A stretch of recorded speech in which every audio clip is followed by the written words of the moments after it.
అన్నాడు కదా. మత్తయి సువార్త 4వ అధ్యాయంలో మనం చూసినట్లయితే యేసుక్రీస్తు ప్రభువుని ఒక ఎత్తైన మరి కొండ మీద తీసుకొని వెళ్ళి అన్నాడు కదా ఆయన, ఏమని? లోకరాజ్యాలన్నిటినీ ఒక నిమిషంలో సూచించి అన్నాడు, నీవు నాకు మ్రొక్కినట్లయితే అన్నాడు. అంటే మ్రొక్కటం మనకు అర్థం ఏంటి అంటే ఆరాధించుట అని అర్థం.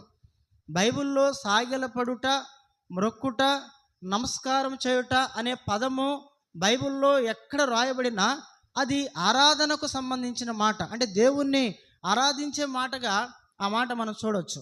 కాబట్టి ఆరాధన అనేది ఎంత విలువైనది కాకపోతే సాతాను అన్నటువంటి మాట ఏంటి అంటే లోక రాజ్యములన్నీ కూడా ఒక్క నిమిషములో యేసు ప్రభు వారికి చూయించి అన్నాడు వాడు, నీవు నాకు మ్రొక్కినట్లయితే ఈ రాజ్యాలని నేను నీకు ఇస్తానండి. అప్పుడు అంటాడు కదా యేసు ప్రభు, ఏమని?